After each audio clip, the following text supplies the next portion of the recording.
সবাইকে স্বাগত। আশা করি আপনারা সকলে ভালো আছেন। আপনাদের পরীক্ষাটি লিখিত হবে। আজকে একটি লিখিত পরীক্ষার প্রশ্ন প্যাটার্ন নিয়ে এসেছি। ইনশাআল্লাহ এই প্যাটার্ন থেকে 20 থেকে 25 নাম্বার অনায়াসে কমন পাবেন। ধৈর্য সহকারে সম্পূর্ণ ভিডিওটা দেখলে আপনি পরীক্ষায় পাস করতে পারবেন। অনেকেই পরীক্ষায় পাস করে না কেন? লিখিত পরীক্ষার প্রশ্ন প্যাটার্ন বোঝে না। কোন কোন বিষয় কোন কোন টপিক থেকে প্রশ্ন আসে এগুলা বোঝে না দেখেই কিন্তু পরীক্ষা উত্তীর্ণ হতে পারে না। আজকে আমি A to Z দেখিয়ে দিব কোন কোন বিষয় কোন কোন টপিক থেকে পরীক্ষায় প্রশ্ন আসে, সকল কিছু দেখিয়ে দিব। একটু কষ্ট করে সম্পূর্ণ ভিডিওটা দেখবেন, ঠিক আছে?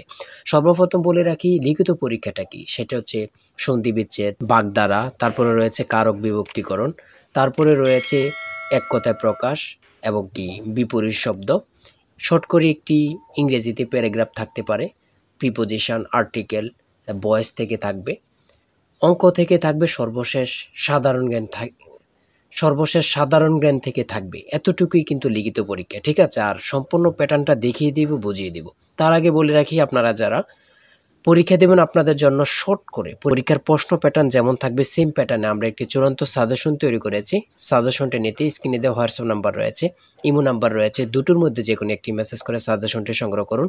সাজেশনের মূল্য 100 টাকা। আমি বলি অবশ্যই প্রত্যেকে 100 টাকার বিনিময়ে হলো সাজেশনটি সংগ্রহ করবেন। কেন 100 টাকা কিন্তু বড় কথা না, আপনারা পরীক্ষা দিতে যাচ্ছেন, কতভাবে যে টাকা চলে যাচ্ছে। আমি বলি 100 টাকার বিনিময়ে প্রত্যেকে আমাদের সাজেশনটি সংগ্রহ করবেন। শুধু সাজেশনটি পড়ে পরীক্ষা দিতে গেলে আপনি উত্তীর্ণ হয়ে যাবেন। বুঝতে পারছেন কথা? পরীক্ষার প্রশ্ন প্যাটার্ন যেমন থাকবে সেম প্যাটার্নে আমরা সাজেশন উল্লেখ করেছি। তাই বলি প্রত্যেকে আমাদের সাজেশনটি সংগ্রহ করবেন। মূল কথায় চলে আসি। দেখেন এখানে রয়েছে সন্ধি বিচ্ছেদ থাকবে। সর্বপ্রথম সন্ধি বিচ্ছেদ থাকবে, 5টা সন্ধি বিচ্ছেদ থাকবে। 5টা সন্ধি বিচ্ছেদের জন্য 5 নাম্বার আপনাকে দেয়া হবে, ঠিক আছে? আমি শুধু মূল বিষয়গুলো দেখিয়ে দিচ্ছি, বুঝেন আগে কিন্তু। আর আমাদের সাজেশনটা নিলে এখানে পর্যাপ্ত পরিমাণে খুব ভালো ভালো প্রশ্ন উত্তর পাবেন। ইনশাল্লাহ পরীক্ষায় আপনি শতভাগ কমন পাবেন, ঠিক আছে? তারপরে 2 নম্বরে যেটা রয়েছে ব্যাস বাক্য সহ সমাস নির্ণয় করুন। ব্যাস বাক্য সহ সমাস নির্ণয় করুন। এখানে 5টা থাকবে, 5টার জন্য 5 নাম্বার আপনাকে দেয়া হবে। তারপরে 3 নম্বরে রয়েছে কারক ও বিভক্তি নির্ণয় করুন। এখানে 5টা কারক ও বিভক্তি থেকে দেয়া থাকবে। আপনি এটা যদি পারেন তাহলে 5 নাম্বার আপনাকে দেয়া হবে। আর আমাদের সাজেশনের প্রত্যেকটি প্রশ্নের ব্যাখ্যা ও সমাধান সহ দেয়া আছে কিন্তু, হ্যাঁ? গণিতের, ইংরেজি সকল কিছুর প্রশ্নের ব্যাখ্যা ও সমাধান সহ পেয়ে যাবেন। তারপরে 4 নম্বরে রয়েছে এক কথায় প্রকাশ করুন। এখানে 5টি এক কথায় প্রকাশ থাকবে, প্রত্যেকটার জন্য 1 নাম্বার করে, 5টার জন্য 5 নাম্বার। তারপরে 5 নম্বরে রয়েছে অর্থ সহ বাক্য রচনা করুন। এখানে 5টা দেয়া থাকবে, 5টার জন্য 5 নাম্বার আপনাদেরকে দেয়া হবে। তারপরে দিয়েছে দেখেন শুদ্ধ বানান লিখুন। এখানে দিয়েছে কি শুদ্ধ বানান লিখুন, 5টা থাকবে, 5টার জন্য আপনাদেরকে 5 মার্ক দেয়া হবে। তারপরে দেখেন এখানে অ্যাপ্রোপ্রিয়েট ওয়ার্ড থেকে দিয়েছে, 5টা থাকবে, 5টা থেকে 5 নাম্বার আপনাদের থাকবে, ঠিক আছে? তারপরে ভয়েস থেকে দিয়েছে, 5টা ভয়েস দিয়েছে, 5টার জন্য 5 নাম্বার আপনাদেরকে দেয়া হবে। প্রত্যেকটি প্রশ্নের জন্য কিন্তু 1 নাম্বার করে, হ্যাঁ? বলে রেখে অবশ্যই আমাদের সাজেশনটি পদ থেকে সংগ্রহ করবেন। ইনশাল্লাহ আপনি পরীক্ষা উত্তীর্ণ হয়ে যাবেন। তারপরে 9 নম্বরে এখানে দিয়েছে রাইট ফ্রম বার্থ থেকে 5টা প্রশ্ন দিয়েছে। 5টা থেকে আপনি যদি পারেন 5টার জন্য 5 নাম্বার আপনাকে দেয়া হবে, হ্যাঁ? বিষয়গুলো দেখেন এমনভাবে খুব গুছিয়ে পরীক্ষার প্রশ্ন প্যাটার্ন যেমন থাকবে সেম প্যাটার্ন আমরা সাজেশনটি উল্লেখ করেছি। 10 নম্বরে দিয়েছে প্যাসেজ আইটেম থেকে আপনাদের 5টা প্রশ্ন থাকবে, 5টার জন্য 5 নাম্বার, ঠিক আছে?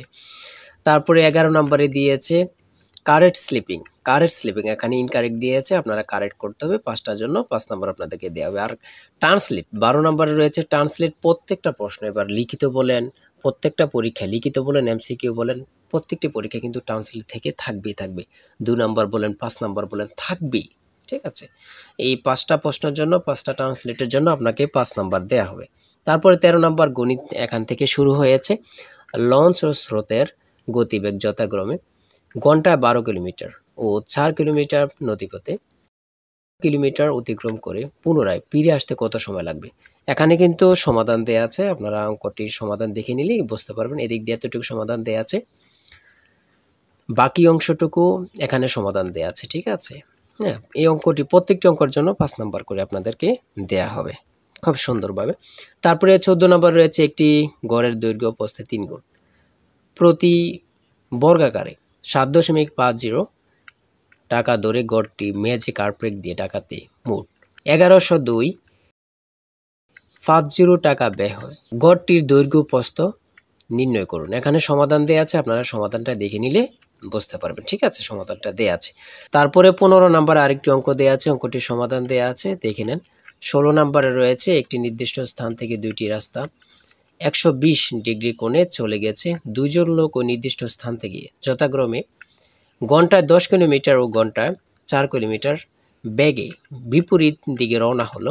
5 ঘন্টা পরে তাদের মধ্যে সরাসরি দূরত্ব নির্ণয় করুন। এখানে অঙ্কটি সমাধান দেয়া আছে, আপনারা দেখে নিলে পেরে যাবেন। ঠিক আছে, তারপরে বাকি অংশটুকু ওই দিক দিয়ে সমাধান দেয়া আছে। তারপরে 17 নম্বরে এখান থেকে শুরু হয়েছে সাধারণ জ্ঞান।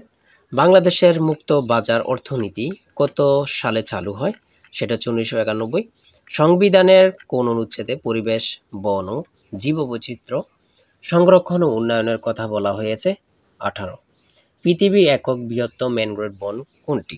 খুবই গুরুত্বপূর্ণ একটি প্রশ্ন, দেখেন, সেটা হচ্ছে সুন্দরবন। এসডিজি এর লক্ষ্যমাত্রা কয়টি? কত পরীক্ষায় যে আসছে আল্লাহ ছাড়া কেউ জানে না, 17টি। কোন রঙের আলোর বেগ সব থেকে কম? কোন রঙের আলোর বেগ সব থেকে কম? সেটা হচ্ছে বেগুনি। 22 নম্বরে রয়েছে বাংলাদেশের কোন জেলায় 2টি দেশের সীমান্ত রয়েছে? রাঙ্গামাটি। বাংলাদেশের প্রথম ইপিজেড কোন জেলায় প্রতিষ্ঠিত হয়? খুবই গুরুত্বপূর্ণ, চট্টগ্রাম। জাপানের পার্লামেন্টের নাম কি? ডায়েট। খুব গুরুত্বপূর্ণ। আকাশের উজ্জ্বলতম নক্ষত্রের নাম কি? লুব্বক। তারপরে 26 নম্বরে রয়েছে কোন উদ্ভিদের কাণ্ড রূপান্তরিত হয়ে পাতার কাজ করে? সেটা হচ্ছে পনি মনসা। তারপরে 27 নম্বরে রয়েছে খরিফ শস্য বলতে কি বোঝায়? গ্রীষ্মকালীন শস্য। ঠিক আছে। 28 নম্বরে রয়েছে CIRDAP এর সদর দপ্তর কোথায় অবস্থিত? ঢাকাতে। প্রাকৃতিক গ্যাসের প্রধান উপাদান কি? মিথেন। খুবই গুরুত্বপূর্ণ। তারপরে 30 নম্বরে রয়েছে UNFCCC এর পূর্ণরূপ কি? United Nations framework convention on climate change. তারপর 31 নম্বরে রয়েছে ভুটানের মুদ্রার নাম কি? গোল্টাম। খুবই গুরুত্বপূর্ণ, আমাদের পার্শ্ববর্তী দেশের নাম, দেশের মুদ্রার নাম আমরা যদি না জানি তাহলে তো এটা কেমন না।